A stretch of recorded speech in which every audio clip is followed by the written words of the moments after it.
बीडच्या मुंडेवाडीमधील हेच ते मंदिर आहे ज्या मंदिरामध्ये जाहीर भाषण झालं होतं आणि त्याच्यानंतर काहीसा जो मराठा वंजारी वाद जो आहे तो दिसून आल्याचं पाहायला मिळालं होतं। आपल्यासोबत मुंडेवाडीचे ग्रामस्थ आणि परिसरातील जे नागरिक आहेत ते आपल्यासोबत आहेत। नेमक्या त्यांच्या काय प्रतिक्रिया आहेत, नेमकं त्या दिवशी काय झालं तर हे देखील आपण जाणून घेणार आहोत। काय सांगाल, तुम्ही गावातलेच आहात का आणि नेमकं काय त्या दिवशी घडलं?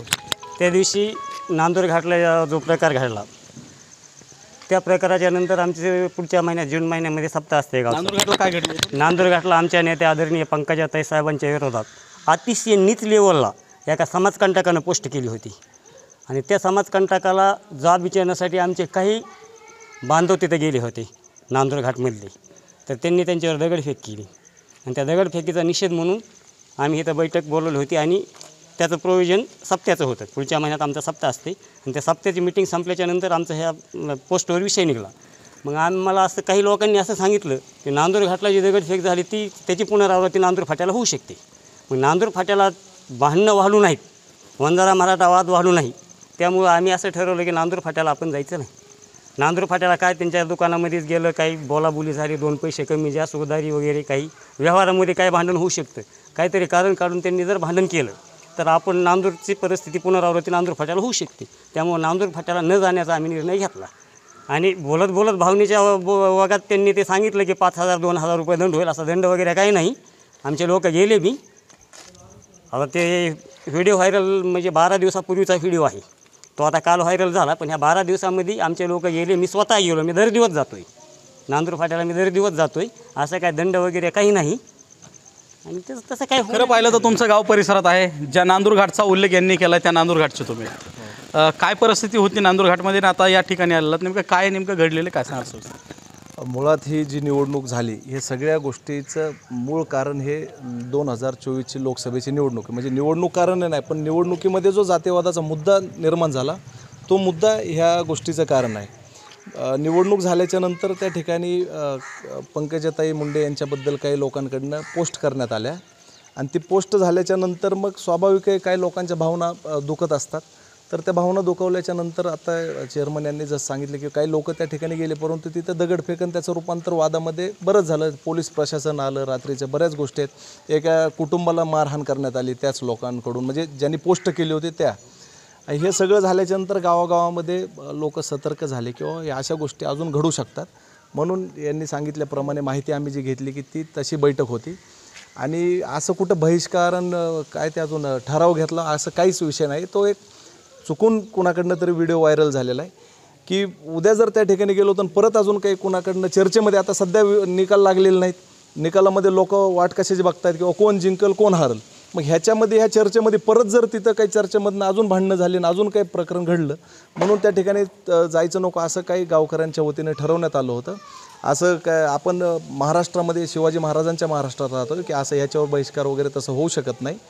आणि हे सर्व गोष्टी करत असताना आज SP साहेब देखील या ठिकाणी येऊन गेलेले, त्यांनी देखील दोन्ही समाजाला नांदूर फाट्यावरील व्यापाऱ्यांना नागरिकांना बोलून घेऊन समज दिला आहे। इथल्या लोकांसोबतही चर्चा करून त्यांनी सामंजस्य घडवून आणण्याचा प्रयत्न केलेला आहे। आम्ही देखील नागरिकांसोबत ह्याच भूमिकेमध्ये आहोत।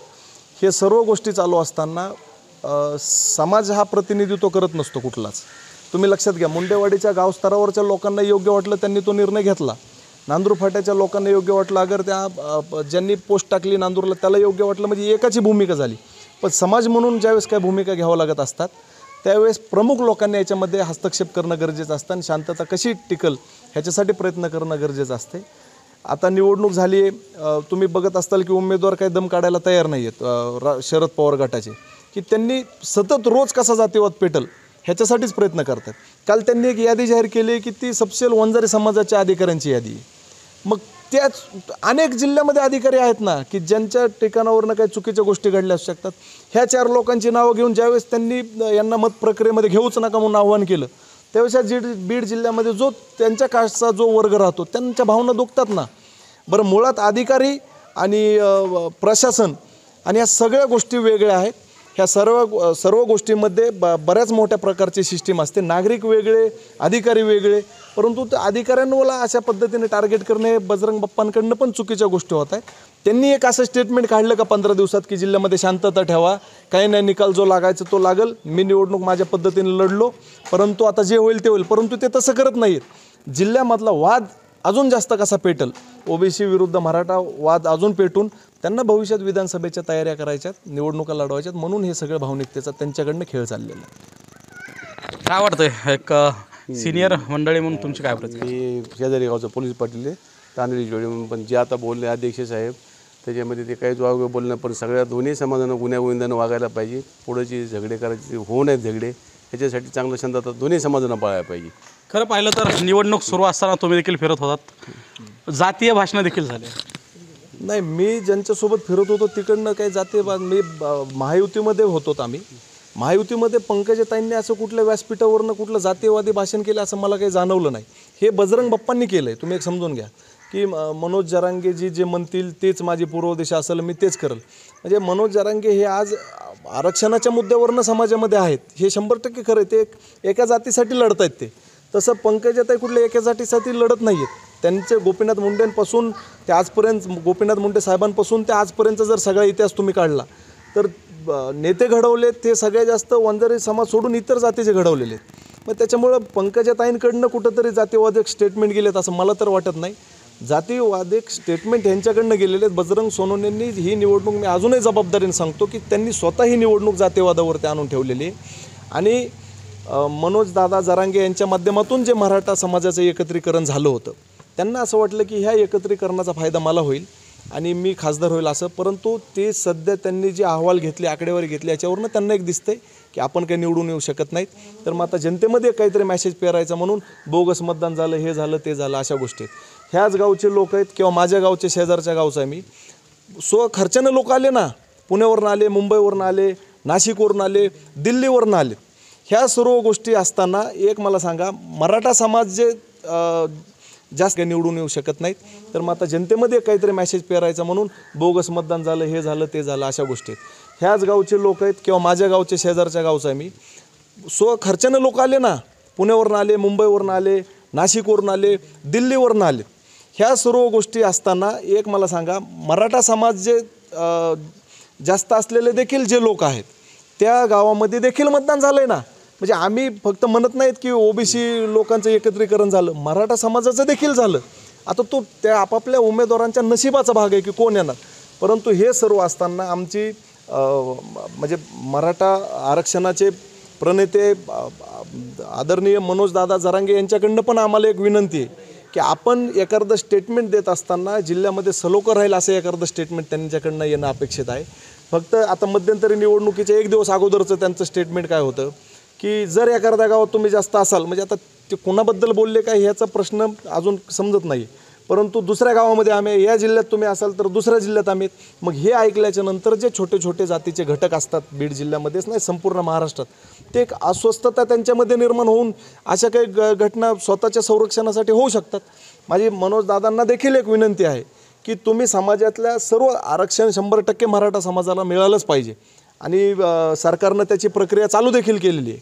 परंतु ह्या आरक्षणासोबतच समाजाचा एकोपा कसा राहील, अन्यथा आपण म्हणजे एवढा हिंदुस्थान जागतिक लेवलला ज्या छत्रपती शिवाजी महाराजांचं नाव आपण घेतो, त्या छत्रपती शिवाजी महाराजांच्या राज्यामध्ये जर अशा पद्धतीनं जातीमध्ये भांडणं लागायला लागली तर अत्यंत चुकीचं होईल. त्याच्यामुळे माझी मनोज दादांना देखील एक विनंती आहे की आपण स्टेटमेंट करत असताना समाजाचा सलोखा बिघडणार नाहीत सगळ्या, ह्याची काळजी त्यांनी घ्यावी. तरुण म्हणून काय सांगाल तुम्ही थोडक्यात?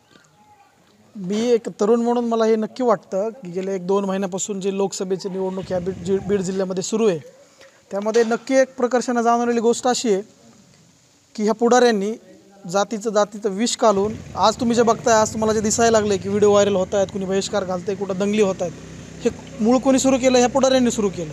त्यांना त्यांची मतं घ्यायची होती, त्यांच्यापाशी दुसरं भांडवल नव्हतं आणि प्रामुख्यानं शरद पवार गटाचे जे उमेदवार होते बजरंग बाप्पा सोनवणे यांच्याकडं निश्चितच निवडणुकीला सामोरं जाण्याचं भांडवल नव्हतं. त्यांनी आदरणीय जरांगे यांच्या आंदोलनाच्या माध्यमातून ह्या बीड जिल्ह्यामध्ये जातीवादाचा प्रश्न निर्माण केला आणि त्या माध्यमातून ही निवडणूक लढली.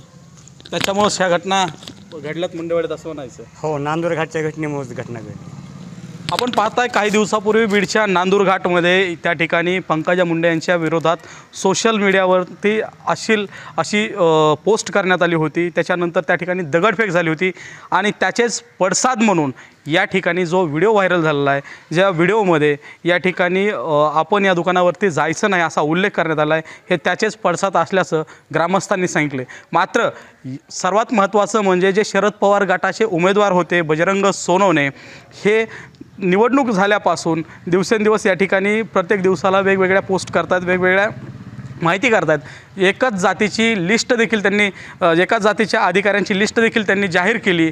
यामुळं अशा घटनांमुळं या ठिकाणचे जे इतर समाजाचे लोक आहेत त्यांच्या मनामध्ये द्विधा मनस्थिती आहे आणि याच्यामधून देखील अशा घटना घडत आहेत, अशा देखील प्रतिक्रिया यावेळी ग्रामस्थांनी, शेजारच्या ग्रामस्थांनी दिलेल्या आहेत।